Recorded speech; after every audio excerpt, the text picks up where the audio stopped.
because they're EU laws. They're in the EU. We're treated as in the EU. And it's the same laws that apply. And anyone with a titter of unionist wit would know that that is but a stepping stone arrangement. Create an all-Ireland economically. That is the master plan of the protocol. And you create the most fundamental stepping stone towards an all-Ireland politically. That is what this iniquitous protocol is all about. And it was because of all that that unionists rightly said, we will not administer such foreign laws through Stormont. Yet, with no change, only with their lies, the DUP betrayed that necessary stand, robbed unionism of the most fundamental leverage it had, and returned to become obedient protocol implementers. Bought by the trappings of office, they betrayed the cause with lies and deception under the joint leadership of Dodgy Jeffrey and Kevin Gavin.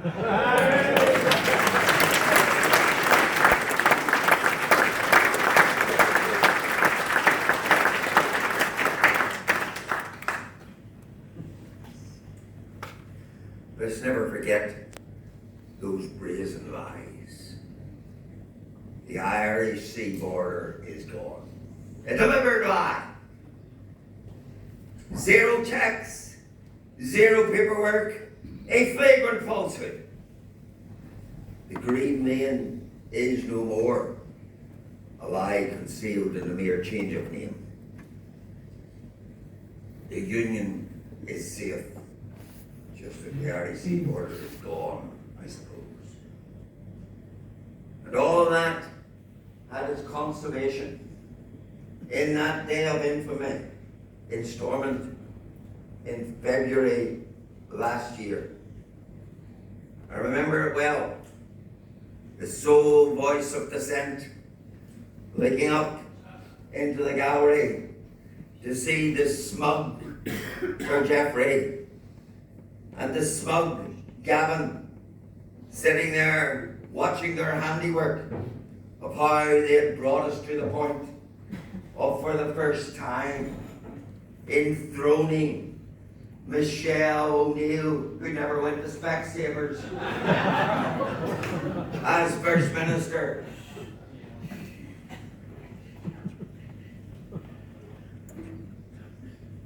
And as they left, I'm sure they left in a state of joy and pleasure, and probably, you can imagine the scene, high-fiving, or in some cases low-fiving, as they left. Picture of the scene. Deal done. Michelle and Emma enthroned, giving them lines back in their limos. Seismic Poots cleaning his clock in the Speaker's office.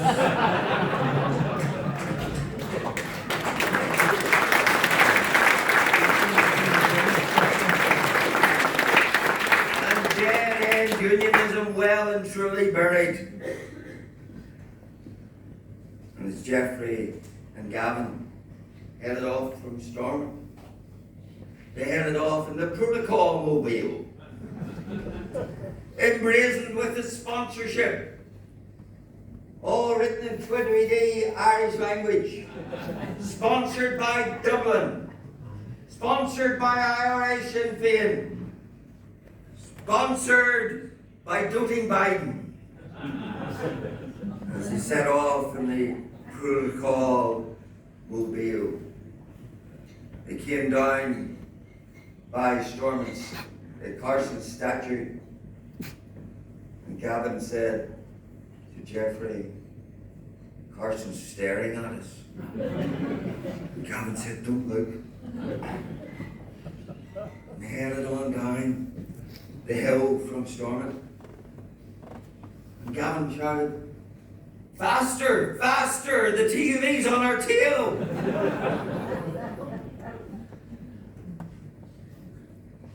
Then careering out of control. The storm and break that doesn't work. And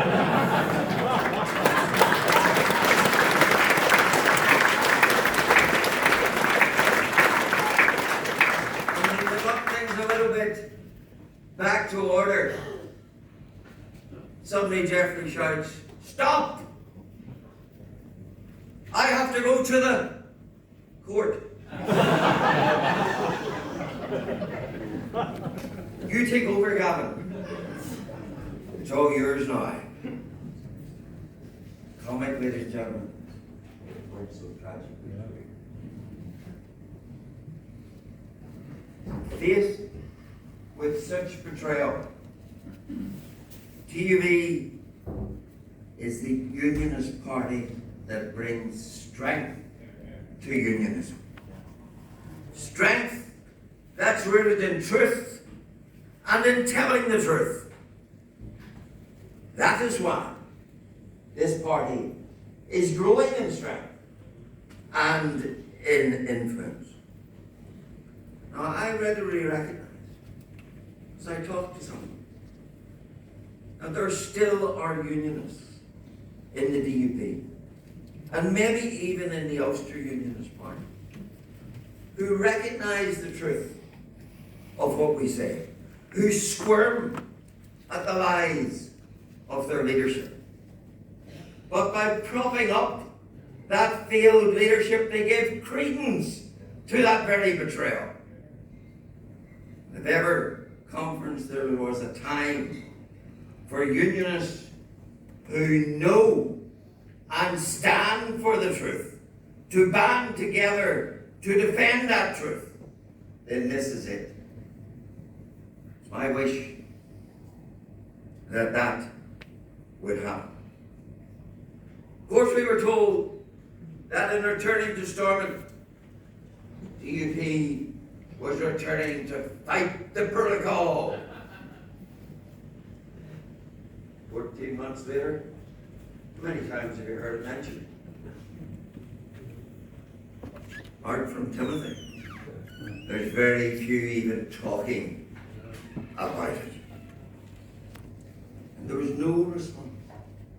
And there should have been a strategic response to that fateful day in December when MLAs elected to make the laws for those that elected them, voluntarily surrendered control over the making of laws in 300 areas to a foreign parliament that no one elects from this country. That was a moment when those who cared about this protocol we were in Dublin should have said, that's the Rubicon. We will not cross it. No, far too content, and at ease, there was no response. When the votes were cast for 4 more years of Colonial Road. Because that's what it is. What is a colony? But an area ruled by someone else's laws that those who are ruled by them don't make and can't change. That's exactly the position we're in Northern Ireland. An EU colony by any other name.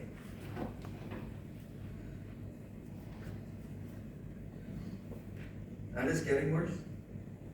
We've now about to embark upon the partial border. Now, this is one of the things that the DUP proclaimed was a success in their safeguarding the union. If ever there was an abuse of language, it's in safeguarding the union. They proclaimed that they'd won concessions about the partials border. Well, let's consider the partials border. Do you know that from the 1st of May, a granny in England wanting to send a teddy bear to her new grandchild in Northern Ireland has to subjugate that request and process to the processes of the EU.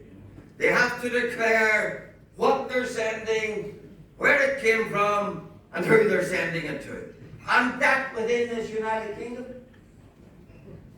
And for business, it is so much worse. You're a business in Northampton, anywhere in Northern Ireland, small business, you get many of your raw materials by parcel. I can think of small engineering firms in Northampton, some of them doing subcontracting work to Wrightbus. They get their supplies, might be a parcel of bolts, parcel of nuts, parcel of washers, whatever, or more sophisticated things, but they get them by parcel. To now get that parcel from GB, the sender has to pay to belong to the Trusted Trader Scheme.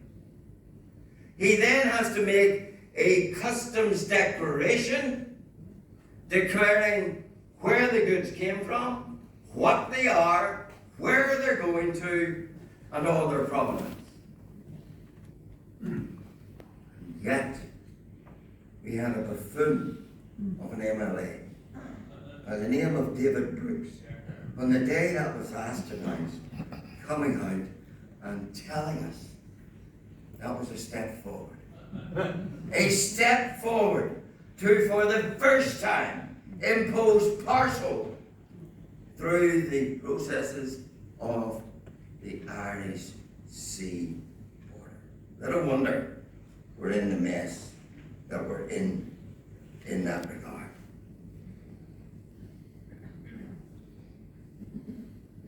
Conference.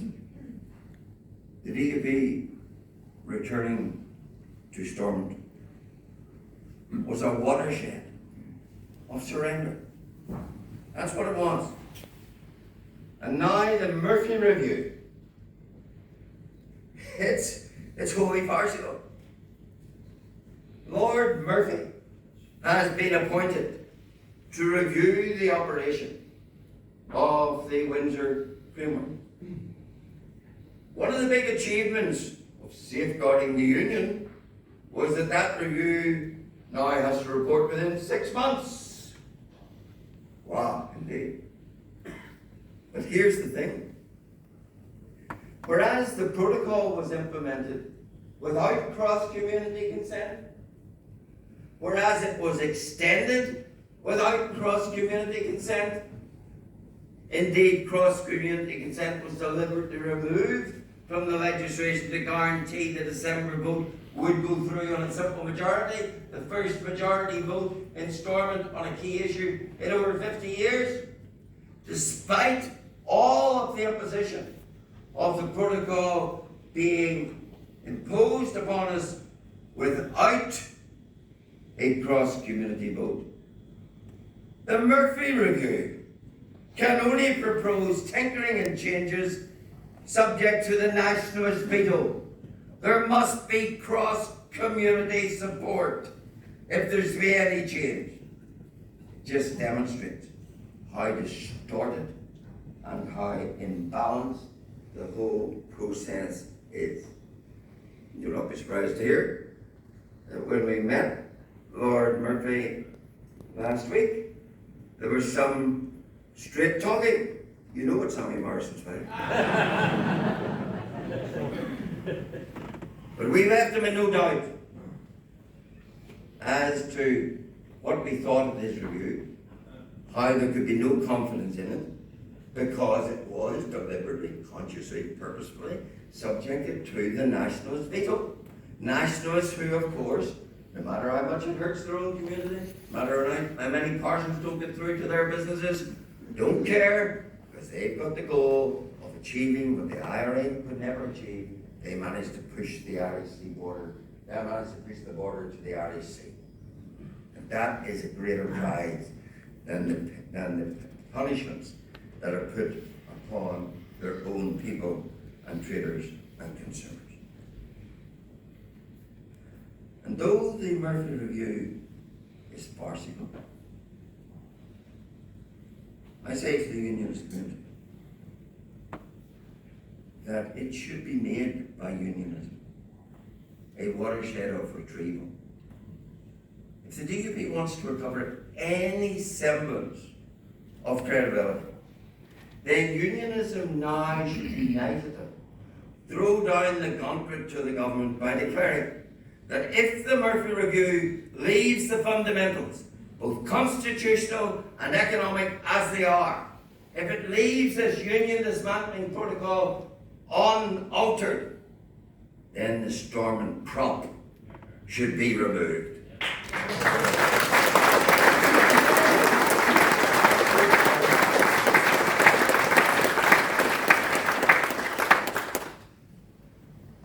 If there's any metal left in the DUP, then now would be the time to show it. Because if we meekly roll over again to the farcical Murphy Review and accept tinkerings of meaninglessness and carry on implementing the union dismantling protocol, then we are destroying our own heritage, our own union, our own future. And there will come a point of no return in all that.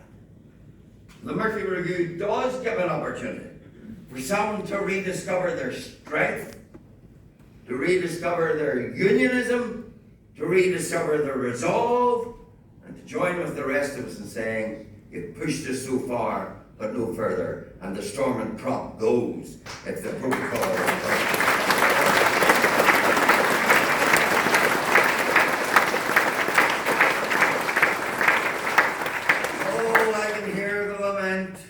oh, but the blues, Stormont.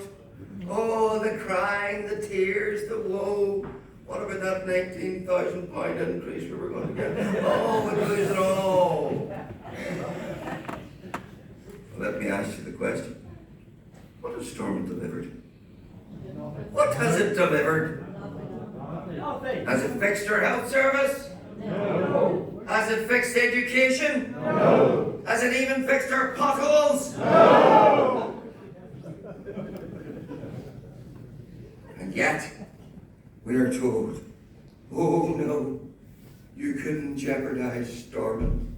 It would be the end of the world. Dear me. What is Stormont? Well, our First Minister. He tells us all through her coded language that it was right and necessary to murder your kith and kin. There was no alternative. She now, from the highest office in this land, can laud those murderers. And she does. Every year, she lauds the despicable Irish terrorists who caused to be burnt to death a young woman in the main streets in Ballymena by planting a firebomb. Yet where is Michelle O'Neill when that anniversary comes around? Lauding him. No alternative. Burning to death the young mother Dunlop. No alternative to incinerating 12 people in Lomond. No alternative to taking 10 Protestants off a bus at King's Mills and riddling them with bullets. No alternative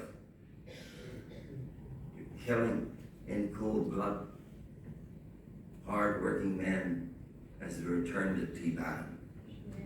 No alternative to placing a bomb in a fish shop on the Shankill Road. All necessary, all right.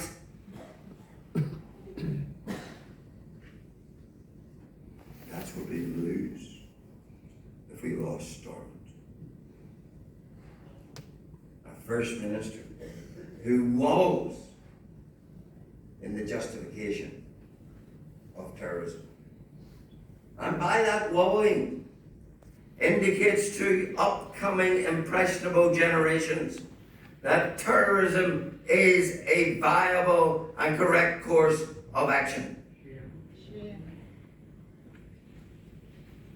So that's the First Minister we have. And then we have a Deputy First Minister who can't even tweet without Michelle's consent. What of our Deputy First Minister? Still unelected, couldn't even get elected as Deputy Leader of the DUP.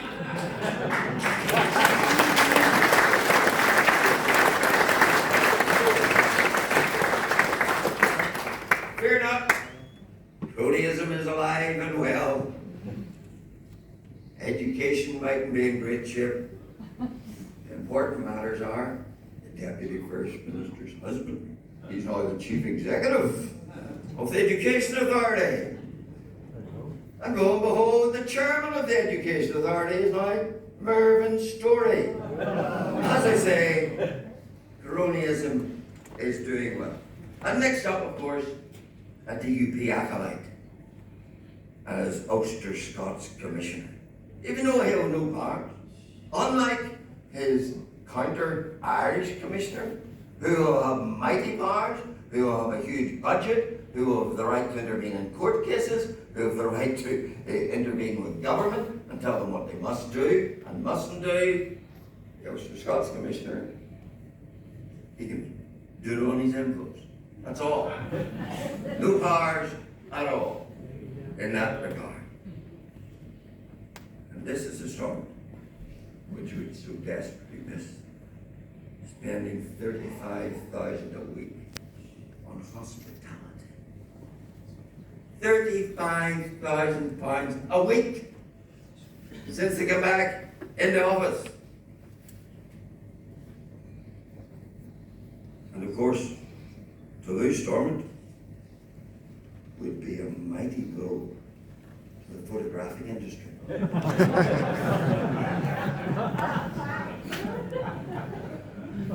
Because in 10 months, Stormont spent £55,533 on photographs of executive ministers.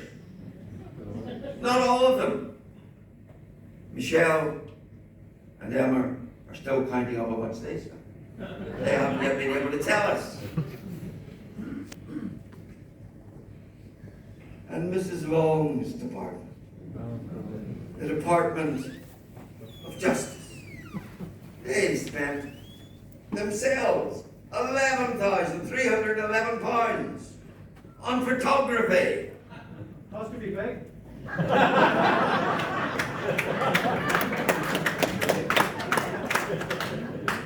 But, as I say, we don't yet know how much was spent by the camogie playing Chuckle Sisters. But we do know this, that their freebie to the United States last week cost you £54,000. But never worry about it. There's plenty of money to fix health. We don't have potholes on the roads. We don't have schools with leaking roofs. We don't have people on beds in corridors in our hospitals. We don't have waiting lists, which are years. Well, obviously we don't. Or we wouldn't be squandering that sort of money on unnecessary expenditure. So that's the Stormont we would lose. And now the First Ministers, they want to squander some more. They sent a letter last week to all their executive colleagues saying, we wish to bring forward a proposal, part of the Sinn Féin agenda, of course, to set up a civic forum.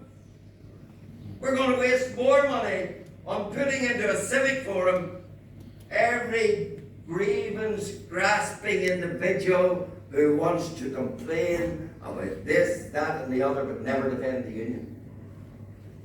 Never appreciate where the money that keeps them in this country is coming from.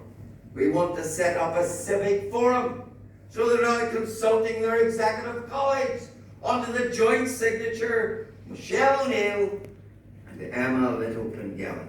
So obviously that must be DUP policy to set up that forum. And of course, their ambition knows no end.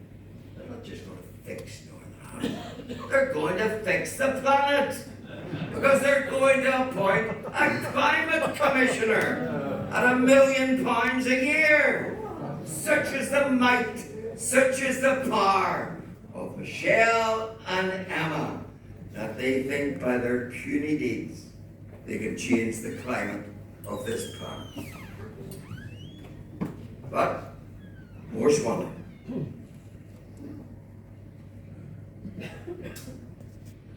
And that's how it will be in Scotland.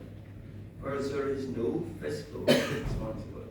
I sat this week in Westminster listening to the Chancellor of the Exchequer say many things about what you had to say. But one thing's clear. There are cuts. But does Stormont ever make cuts? Oh no. They look for more. They always got the begging bowl. We need more. And sadly, some unionists are every bit as guilty as that. As Sinn Féin, I can understand Sinn Féin perfectly happy to bust the British state to extract every last penny they can from the Exchequer. But no thought from some unionists that this is our money, United Kingdom's money. We can't go on with rising debt. We're spending in this United Kingdom over £100 million a year just on interest rates, on our debt.